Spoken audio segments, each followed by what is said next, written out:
Hello, welcome to competitive DS. आज हम कोशिका विज्ञान का पार्ट 3 लेकर आए हैं और जो भी इम्पोर्टेंट क्वेश्चनों का कोशिश करेंगे कि इसी वीडियो में कंप्लीट हो जाए।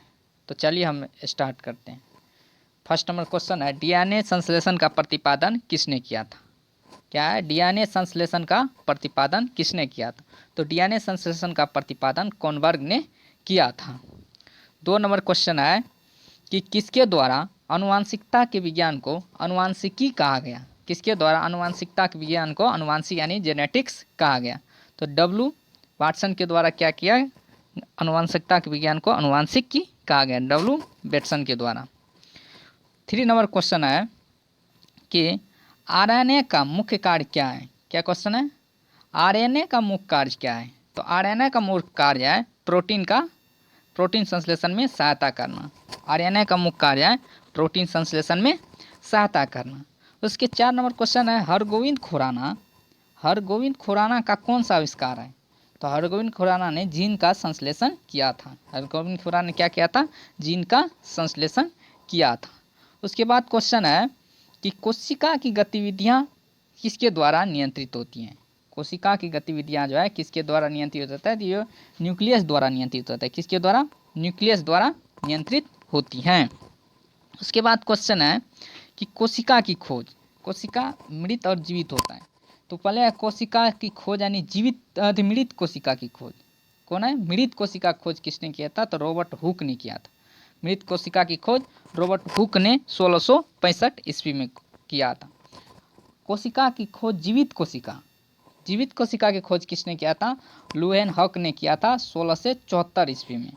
तो मृत कोशिका की खोज रॉबर्ट हुक ने किया था और जीवित कोशिका की खोज लुएन हक ने किया था। उसके बाद है कोशिका की केंद्र की खोज किसने की थी? तो कोशिका केंद्र की खोज रॉबर्ट ब्राउन ने किया था। किसने किया था? रॉबर्ट ब्राउन ने 1881 ईस्वी में कोशिका की खोज की थी। उसके बाद है मृत कोशिका को क्या कहते हैं? मृत कोशिका को क्या कहते हैं? तो मृत कोशिका को नेफ्रोसिस कहते हैं। मृत कोशिका को नेफ्रोसिस कहते हैं। उसके बाद क्वेश्चन है, देखिए जीवाणु एक पादप है। क्या है? जीवाणु एक पादप है। उसके बाद है जीवाणु की कोशिका भित्ति किसकी बनी होती है? जीवाणु की कोशिका भित्ति किसकी बनी होती है? ये पेप्टिडोग्लकेन के बनी होती है। किसकी?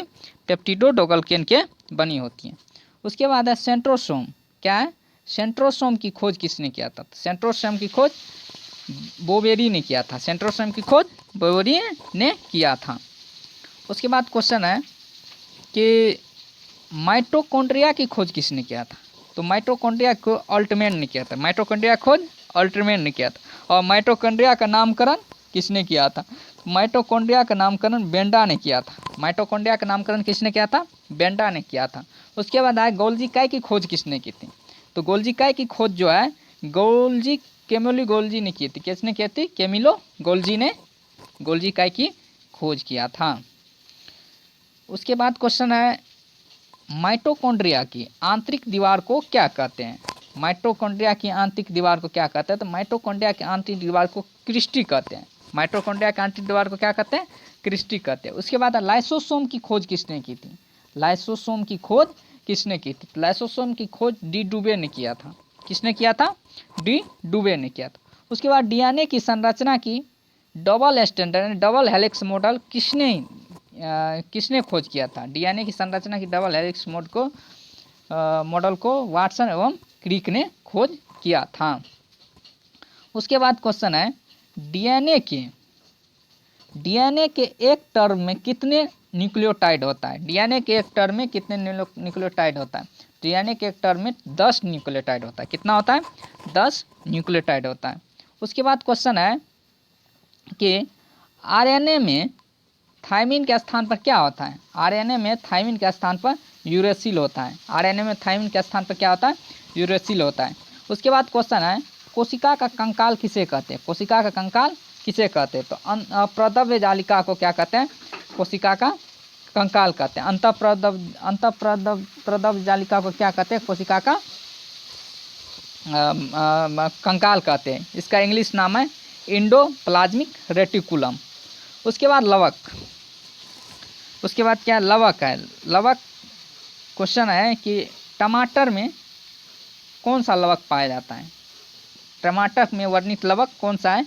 तो टमाटर में लाइकोपीन होता है, उसके बाद चुकंदर में विटानोन होता है, गाजर में कैरोटीन होता है, और फलों का पीला रंग जेंथोफिल के कारण होता है। ठीक है, टमाटर किसके कारण लाल होता है? लाइकोपिन। गाजर किसके कारण? विटानोन कैरोटीन। चुकंदर बेटानोन। और फलों का पीला रंग जेंथोफिल के कारण। उसके बाद क्वेश्चन है, कोशिका विभाजन का कार्य कौन करता है? कोशिका विभाजन का कार्य कौन करता है? तो कोशिका विभाजन का काम सेंट्रोसोम करता है। कौन करता है? सेंट्रोसोम करता है। कोशिका विभाजन का कार्य सेंट्रोसोम करता है। उसके बाद कोशिका में सेंट्रोसोम नहीं पाया जाता है, यानी किस कोशिका में सेंट्रोसोम नहीं पाया जाता? तो मस्तिष्क कोशिका में क्या होता है? सेंट्रोसोम नहीं पाया जाता, तो तंत्रिका का कोशिका का विभाजन नहीं होता है। पदार्थों का परिवहन का कार्य कौन करता है? यानी कोशिका शरीर में पदार्थों का परिवहन का कार्य कौन करता है? तो गोल्जी बॉडी करता है। पदार्थों का परिवहन का कार्य गोल्जी बॉडी करता है। उसके बाद क्वेश्चन है, आरबीसी के अंदर लाइसोसोम क्या होता है? नहीं पाया जाता। आरबीसी के अंदर क्या होता है? लाइसोसोम नहीं पाया जाता है। उसके बाद क्वेश्चन है कि आरबीसी के मरने के बाद कहाँ मरता है, या आरबीसी किसे आरबीसी का कब्र कहा जाता है? तो आरबीसी जो है एस्पिलिन में जाके मरता है, और आरबीसी का इसलिए आरबीसी का कब्र कहा जाता है, क्योंकि आरबीसी में लाइसोसोम नहीं पाया जाता है। जल को संचित करके कौन रखता है? तो जल को संचित करके रसधानी रखता है। जल को संचित करके कौन रखता है? रसधानी रखता है। उसके बाद कुछ इंपॉर्टेंट क्वेश्चन है, डीएनए से आरएनए बनना क्या कहलाता है? डीएनए से आरएनए बनना क्या कहलाता है? तो डीएनए से आरएनए बनना ट्रांसक्रिप्शन कहलाता है। डीएनए से आरएनए बनना क्या कहलाता है? ट्रांसक्रिप्शन कहलाता है। उसके बाद क्वेश्चन है, आरएनए से डीएनए बनना क्या कहलाता है? तो आरएनए से डीएनए बनना रिवर्स ट्रांसक्रिप्शन कहा जाता है। आरएनए से डीएनए बनना क्या कहलाता है? रिवर्स ट्रांसक्रिप्शन कहा जाता है। आरएनए से प्रोटीन बनना क्या कहलाता है? ट्रांसलेशन कहा जाता है। आरएनए से प्रोटीन बनना ट्रांसलेशन कहा जाता है। उसके बाद क्वेश्चन है, डीएनए से डीएनए बनना क्या कहलाता है? डीएनए से डीएनए बनना क्या कहलाता है? रेप्लिकेशन कहलाता है। डीएनए से डीएनए बनना क्या कहलाता है? रेप्लिकेशन कहता है। उसके बाद सिंड्रोम है, टर्नर सिंड्रोम में 45 क्रोमोसोम होता है। टर्नर सिंड्रोम में 45 क्रोमोसोम होता है, यह केवल स्त्री में होता है। ठीक है। उसके बाद डाउन सिंड्रोम, डाउन सिंड्रोम में 47 क्रोमोसोम होता है, ये मेल और फीमेल दोनों में होता है। डाउन सिंड्रोम मेल और फीमेल दोनों में होता है, इसमें 47 क्रोमोसोम पाया जाता है। उसके बाद पटाउ सिंड्रोम, पटाउ सिंड्रोम में 47 क्रोमोसोम होता है, यह भी मेल और फीमेल में दोनों में पाया जाता है। तो चलिए हम फिर क्वेश्चन को एक बार बढ़िया से रिवीजन कर लेते हैं।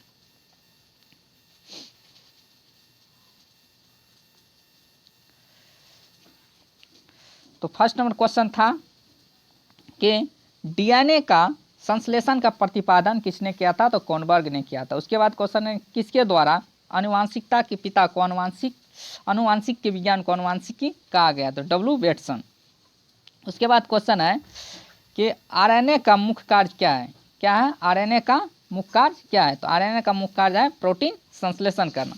उसके बाद क्वेश्चन है, हरगोविंद खुराना का कौन सा आविष्कार है? तो हरगोविंद खुराना ने जीन्स का संश्लेषण किया था।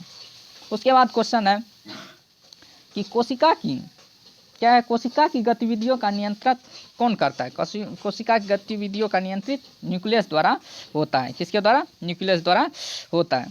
उसके बाद कुछ इंपॉर्टेंट क्वेश्चन टॉपिक है कि कोशिका की खोज, यानी मृत कोशिका की खोज किसने किया था? रॉबर्ट हुक ने किया था। उसके बाद है कोशिका की खोज, जीवित कोशिका की खोज लुएन हक ने किया था। उसके बाद है कोशिका की केंद्रक खोज रॉबर्ट ब्राउन ने किया था। आगे क्वेश्चन है कि मृत कोशिका को क्या कहते हैं? क्या है? मृत कोशिका को क्या कहते हैं? नेफ्रोसिस कहते हैं। ठीक है। जीवाणु एक पादप है। जीवाणु क्या है? एक पादप है। जीवाणु की कोशिका की भित्ति किसकी बनी होती है? पेप्टिडोग्लाइकन के बनी होती है। उसके बाद क्वेश्चन है, सेंट्रोसोम की खोज किसने किया था? तो बवेरी ने सेंट्रोसोम की खोज किया था।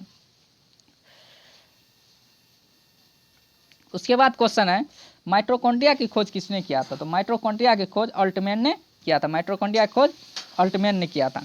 माइटोकॉन्ड्रिया का नामकरण किसने किया था? माइटोकॉन्ड्रिया का नामकरण बेंडा ने किया था। उसके बाद क्वेश्चन है, गोल्जी काय की खोज किसने किया था? तो गोल्जी काय की खोज किसने किया था? कैमोले गोल्जी ने गोल्जी काय की खोज किया था। उसके बाद है, माइटोकॉन्ड्रिया की आंतरिक दीवार किसकी बनी होती है? तो माइटोकॉन्ड्रिया के आंतरिक दीवार क्रिस्टी की या माइटोकॉन्ड्रिया के आंतरिक दीवार को क्रिस्टी कहते हैं। उसके बाद क्वेश्चन है लाइसोसोम की खोज किसने किया था। कौन क्वेश्चन है, लाइसोसोम की खोज किसने किया था। तो लाइसोसोम की खोज डी डुबे ने किया था। उसके बाद डीएनए की डबल स्टैंड यानी डबल हेलिक्स मॉडल की खोज किसने किया था। तो वाटसन एवं क्रिक ने किया था। उसके बाद डीएनए के एक टर्म में कितने न्यूक्लियोटाइड होते हैं। तो 10 न्यूक्लियोटाइड होते हैं। उसके बाद क्वेश्चन है आरएनए में थाइमिन के स्थान पर क्या होता है। तो यूरोसिल होता है। आरएनए में थाइमिन के स्थान पर यूरोसिल होता है। उसके बाद कोशिका का आंतरिक कंकाल किसे कहते हैं। तो अंतःप्रदव जालिका एंडोप्लाज्मिक रेटिकुलम को कहते हैं। उसके बाद कुछ लवक है और कौन सा लवक किसमें पाया जाता है। तो टमाटर में लाइकोपिन पाया जाता है। क्या पाया जाता है, टमाटर में लाइकोपिन पाया जाता है। चुकंदर में बिटानोन पाया जाता है। गाजर में केरोटीन पाया जाता है। और फलों का पीला रंग जेंथोफिल के कारण होता है। ठीक है।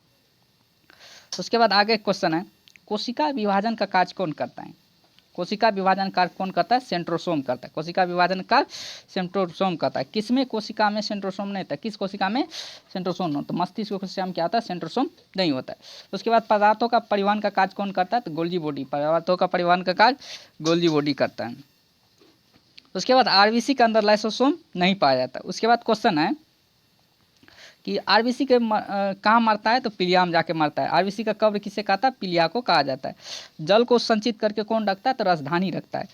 उसके बाद क्वेश्चन है डीएनए से आरएनए बनना क्या कहलाता है, ट्रांसक्रिप्शन कहलाता है। उसके बाद क्वेश्चन है आरएनए से डीएनए बनना। तो पहले डीएनए से आरएनए बना ट्रांसक्रिप्शन, और आरएनए से डीएनए बनेगा तो रिवर्स हो जाएगा, तो रिवर्स ट्रांसक्रिप्शन। उसके बाद क्वेश्चन है आरएनए से प्रोटीन बनना क्या कहलाता है। तो आरएनए से प्रोटीन बनना ट्रांसलेशन कहलाता है। उसके बाद क्वेश्चन है डीएनए से डीएनए बनना। डीएनए से डीएनए बनना क्या कहलाता है। तो डीएनए से डीएनए बनना रेप्लिकेशन कहलाता है। उसके बाद सिंड्रोम है टर्नर सिंड्रोम। टर्नर सिंड्रोम में 45 क्रोमोसोम होता है। डाउन सिंड्रोम में 47 क्रोमोसोम होता है और मेल फीमेल दोनों में होता है। टर्नर सिंड्रोम सिर्फ स्त्री में होता है। पटाउ सिंड्रोम में 47 क्रोमोसोम होता है और ये मेल फीमेल दोनों में होता है। उम्मीद करते हैं कि आपको सारे क्वेश्चन समझ में आ गया होगा।